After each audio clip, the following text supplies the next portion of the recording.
Thanks for tuning in, and welcome to the Good Earth's weekly radio show, Another Day of Living, where the conversations are all about eating well, living well, and feeling good. And now, here's your host, Alex Litwack.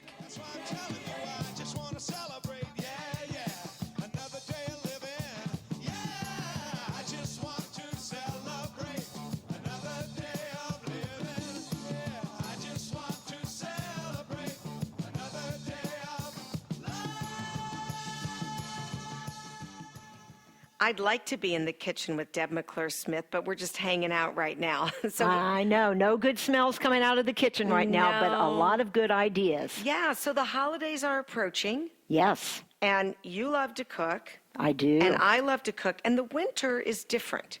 It is, because you don't have all the fresh, leafy, light vegetables. It's more your root vegetables, your heavier vegetables and fruits are available. And those are the ones, truly, though, they're very warming to our system. So they're really good to have in the wintertime. And the root vegetables include? Parsnips, rutabagas, turnips, beets, carrots. Sweet potatoes are grown underground. Onions. Yeah, kohlrabi.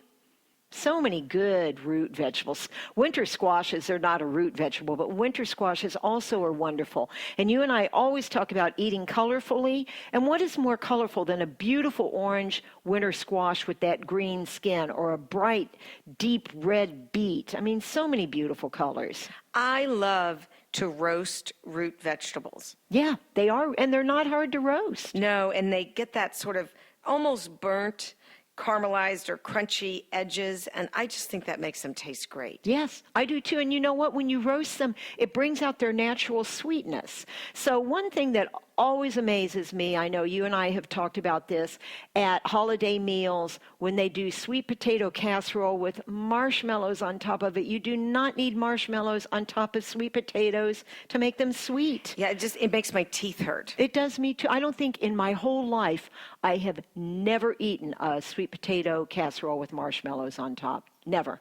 First of all, I'm not a fan of marshmallows, but second of all, I agree with you that the natural properties of a sweet potato are that it's fairly sweet. Yes, it really is. And I have a great recipe for a sweet potato casserole. You can do twice-baked sweet potatoes where you bake them and then refill them and bake them again. But sweet potato skins are so fragile that a lot of times it's kind of hard to scoop them out and refill them. So I like just putting the sweet potato flesh in a casserole and doing it that way. All right, so how do we make this sweet potato casserole? Well, the way that I do it is I go ahead and I bake my sweet potatoes, scoop out the flesh, put it in a bowl. I mix it with some chopped dates, a little bit of sucanat, probably about a third to a half of a cup of sucanat, depending on how many sweet potatoes you've baked.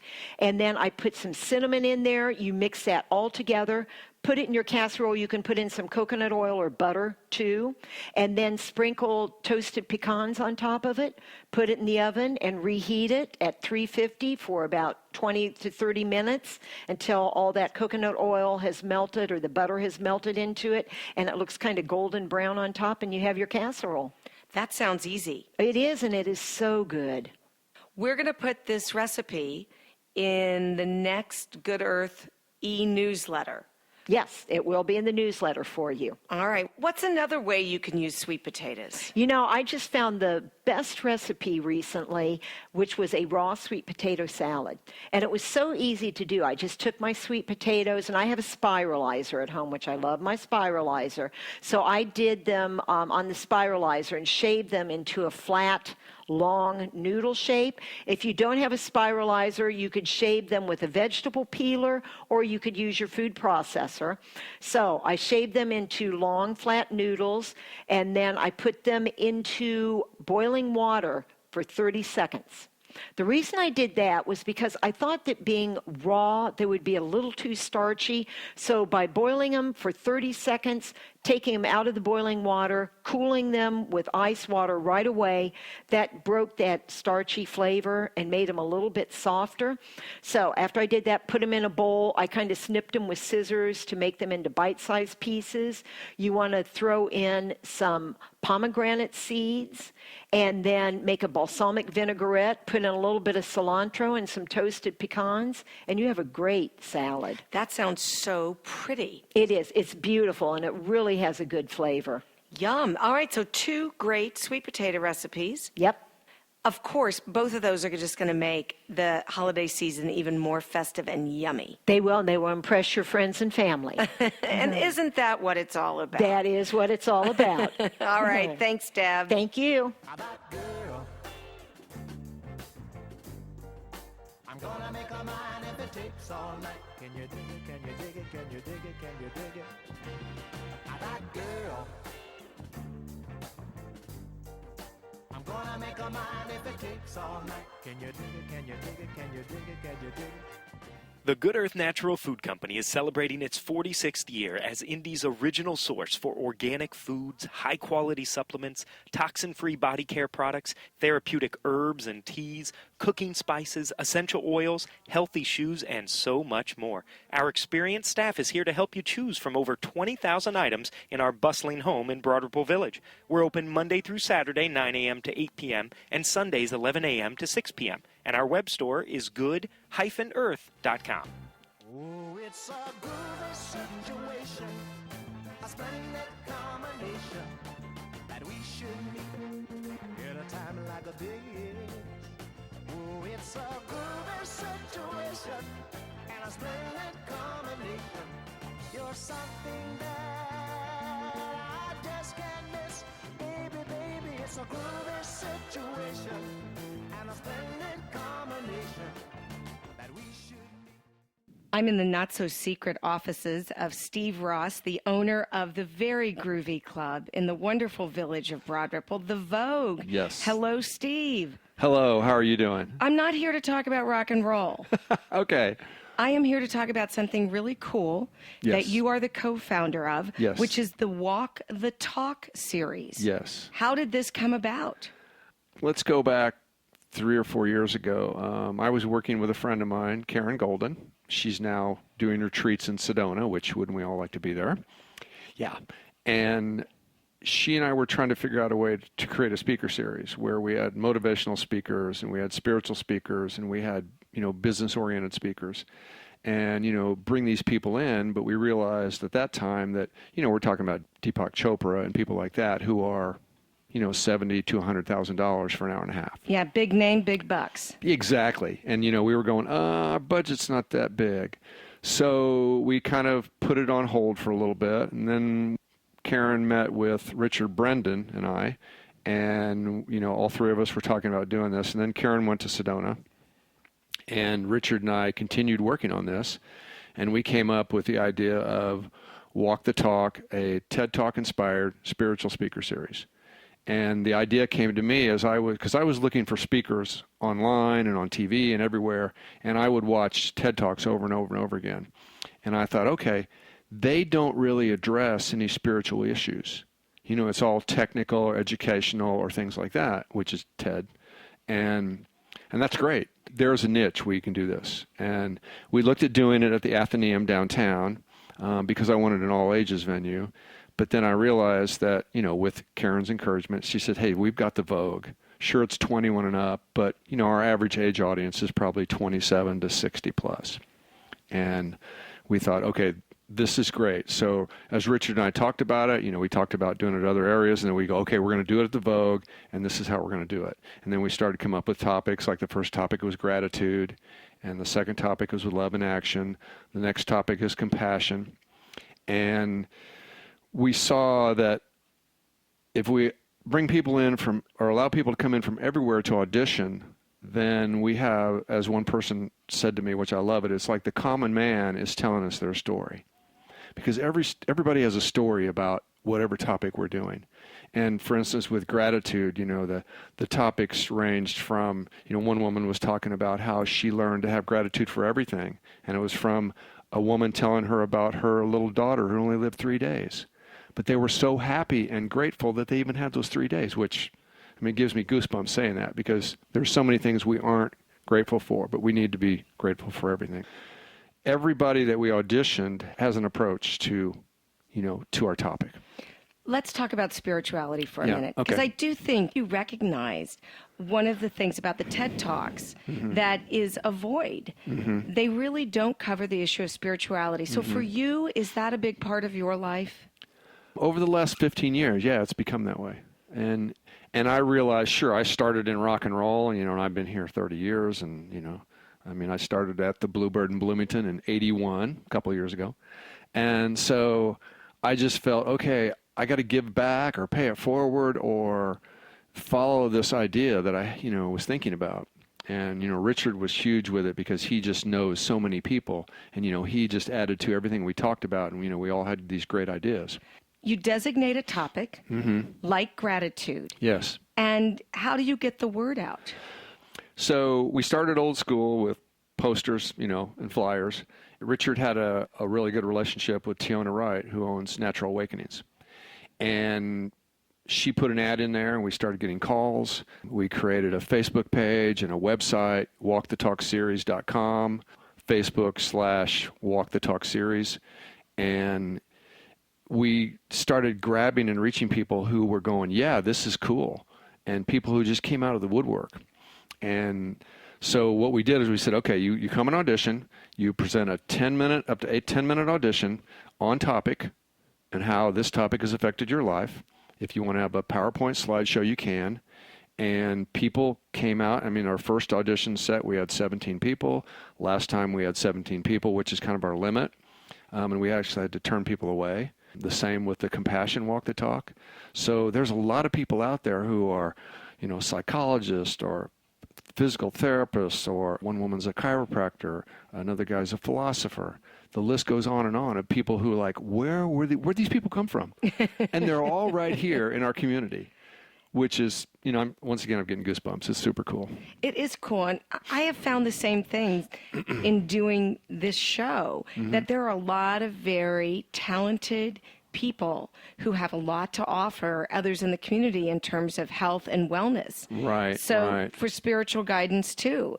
I think a 10-minute audition is tough. Yeah, it is. One of my majors in college was theater. So I know what it's like to learn lines and put passion into it. But that's one of the things we look for when Richard and I judge these people, so to speak, when they, come in for auditions. We look for passion.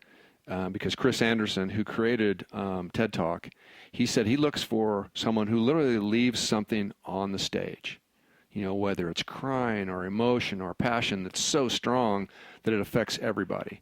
And that's what we look for. And we hope that everybody brings that to the table. So Compassion is the next.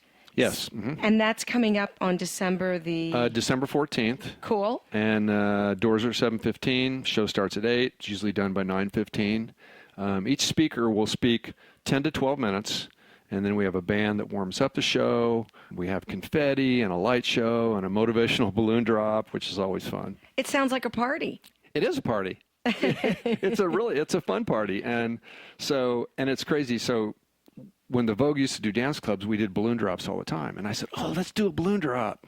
And then we started talking about it and said, okay, well, let's take a motivational phrase and put it inside of every balloon, and then do the balloon drop. So it's inspiration in a bubble. Exactly. Yeah. Or as I said, it's like a little fortune cookie.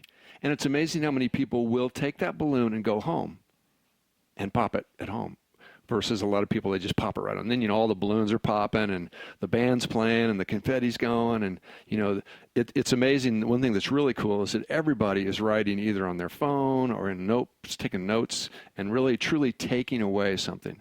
Because that's our goal, is that you take this away and you walk the talk from now on. Even if it's just one thing. As Richard said it best, in our last Walk the Talk, he said, it all starts with us. One person. It's that great domino effect. Yeah, yeah. Just takes one person to change an entire system. Exactly, yeah. What's the next topic after Compassion, and when do people audition? The next topic is miracles, which will be interesting. We already have 5 people that are set to audition. Once again, we usually have about 17 to 18 people audition. The auditions are January 10th. The event would be February 15th. And if they want to audition, they contact me, Steve at walkthetalkseries.com. Steve at walkthetalkseries.com. Right. So these are happening about every 2 months? Yeah. Then the one that we're going to do next, which will be sometime in April, we've agreed that the topic is going to be the law of attraction. Because, hey, it's springtime. What does everybody think about in spring? You know, attraction and newness and, you know, what do I do to improve myself? And there are a lot of people out there who love the law of attraction. Oh, yeah, yeah. I mean, You and I could talk 20 minutes Yeah. on that, right? Yes, we could. Yes, we could. Does it cost to be in the audience? It's $15 admission. With that, you get a talk, 2 bands, and a balloon with a fabulous inspirational message. Yeah, oh, yeah, absolutely. We had one of the girls who was the speaker in the first one, Andrea Stump. She created a Cards for Humanity, where they're like, I don't know if you've ever seen the Louise Hay motivational cards. Yes. This is just like that, but it's each one has a phrase on, you know, a way to help humanity. And she came in the last event and put a card on everybody's seat for free. And she'll probably do the same again. And she was one of our first speakers, so she spoke in gratitude. You can either see them on Facebook or on our YouTube channel. We have all the videos of the speakers online. And the YouTube channel is called Walk the Talk. Walk the Talk Speaker Series. And there's a Facebook page. Facebook page. And if someone would like to email you, Steve at walkthetalkseries.com. we've got Compassion coming up in December. Yes. Miracles to audition in January for February, and then in the spring it's the Law of Attraction. Yeah. It's very exciting, Steve. Really cool. Thank you. And I'm going to encourage you to audition. I don't know. I'm so shy. You know, I don't know if I can come out of my shell for something like this. Thank you so much for being a part of the show. You're very welcome. Appreciate it. I wanna live, I wanna give. I've been a miner for a heart of gold. It's these expressions I never give that keep me searching for a heart of gold. And I'm getting old. Keep me searching for a heart of gold. And I'm getting old.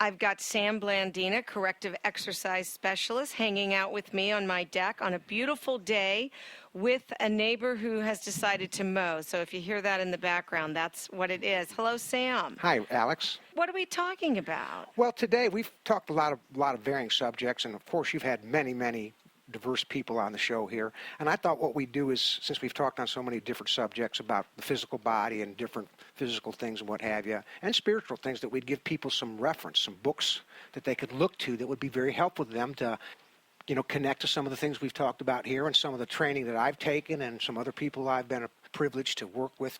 It's overwhelming, the number of books that are out there talking about healthy bodies, healthy diets, healthy sleep. It doesn't matter what the issue is. And it is hard to know what really is the right book for you.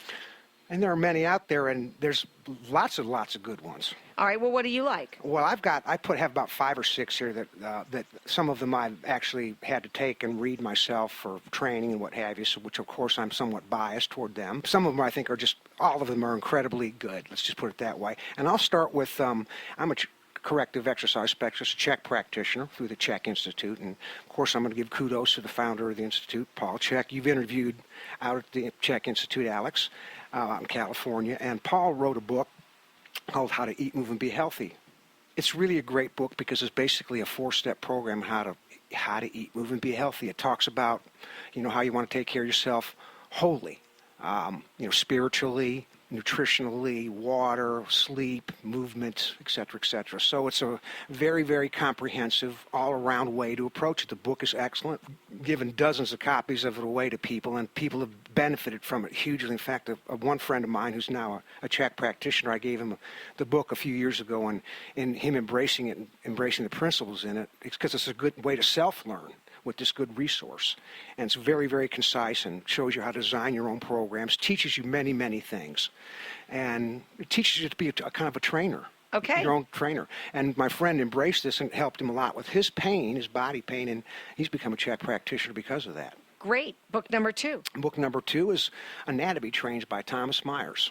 Thomas Myers. Anatomy Trains? Trains. What does that mean? Well, anatomical trains, our bodies are connected kinesthetically, and they consider those anatomical or kinesthetic chains. And our fascial tissue, which is sheaths of tissue that cover each muscle fiber and cover our whole, it's like a secondary skin, if you will. But it actually has a life to it and a body to it. And it can affect our bodies really negatively. They're finding, as research has gone on, these wonderful people have done this wonderful work and done deep, deep research and study. They've understood that fascial is more important than looking at muscularity, if you will, the muscle itself, because the muscle has a fascial component to it anyway. So Thomas Myers has come up with this incredible way of looking at the human body fascially as opposed to from a muscular biomechanical, this connects to that, just nervous system. There's a fascial which has an intelligence and a shape to it too, and can be altered over the course of time due to postural issues or injuries or whatever, and it can affect our bodies negatively. Every time I talk to a body worker, whether it be a myofascial release person or an osteopath or a chiropractor or orthobionomy or Feldenkrais, all those people always are talking about the fascia. Fascia is highly influential on the body, so this is great information that's available to us. So it's obvious to me how truthful it is because of the fact that so many people understand how important the relationship that your fascial tissue is in your body. All right, book number 3. Book number 3 is by a guy named Dr. Kelly Stewart called Becoming a Supple Leopard. Dr. Stewart is a doctor of physiotherapy. He's a CrossFit guy, and his book is wonderful. He's got a great book on how to do exercises properly, there's a sequence in the book that I've been using with all my clients called a positioning sequence. It gets you in a really, really good position to begin to move. And we've talked about how important posture is, and Dr. Stewart's got a wonderful, wonderful book. A lot of the stuff that we've talked about, almost all these books, if you look online, you're going to be able to see vlogs and blogs and information. And Paul Chek, Thomas Myers, and people like Dr. Stewart talking to you and showing you stuff. So there's great resources online as well. So again, Sam, that book is called Becoming a Supple Leopard. Supple Leopard. That's like a tongue twister, and the author is Kelly Starrett. Correct. Starrett. All right, what's next? What's next is a gentleman named Lon Schuler and Alwyn Cosgrove have come up with books called New Rules of Lifting, Volume 1 and 2. New Rules of Lifting. And it's really it's excellent, comprehensive stuff. It gives you shows you basic exercise, how you should do them, how to design programs and cycles. They really recommend stuff that I would normally recommend to my clients that a lot of people don't.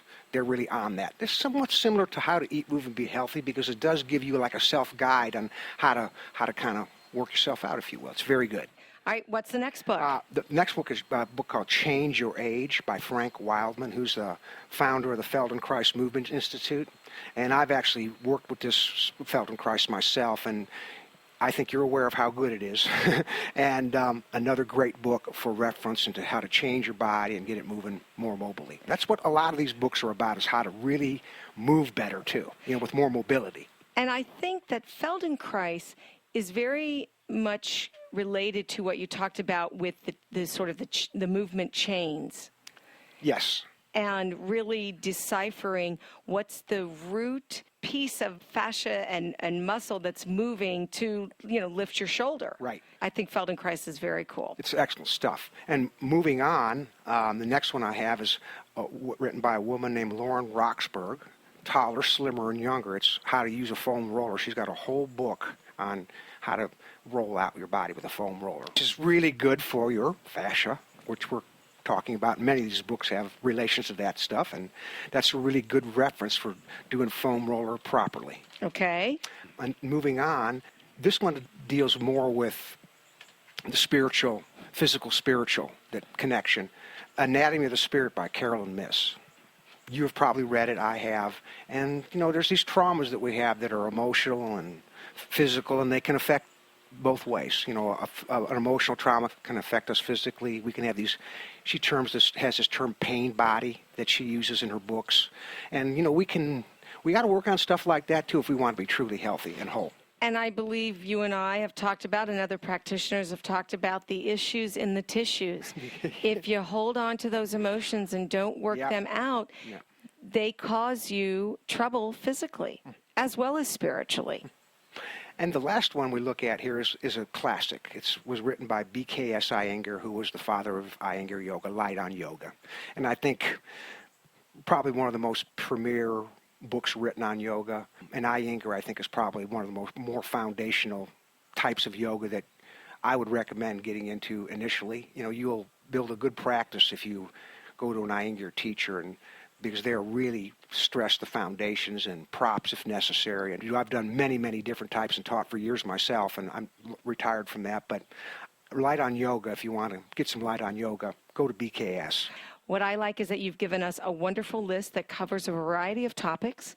You can jump in at yoga, you can jump in with Feldenkrais, you can jump in with lifting, or you can jump in because you want to really create a program for yourself. Thank you so much, Sam. You're welcome, Alex. Well, I can't be bothered with sorrow, and I can't be bothered with hate, no. I'm using up my time for feeling fine every day, yeah. That's why I'm telling you, I just want to celebrate. Oh, yeah. That's our show. Next week, my guest is Kat Copeland. She's the editor of Indy's fabulous weekly newspaper, Nuvo. We'll be talking about the good, the bad, and the ugly of 2016. I hope you'll join us. Don't forget to check out the Walk the Talk series and their big event coming up on December the 14th. If you haven't liked us on Facebook, we hope you'll do so and follow all the goings-on at both the Good Earth and here at Another Day of Living. Thanks so much for tuning in. This is Alex Litwack. Have a great week. The happiest half hour of your day has been brought to you by the Good Earth Natural Food Company, keeping Indy healthy since 1971.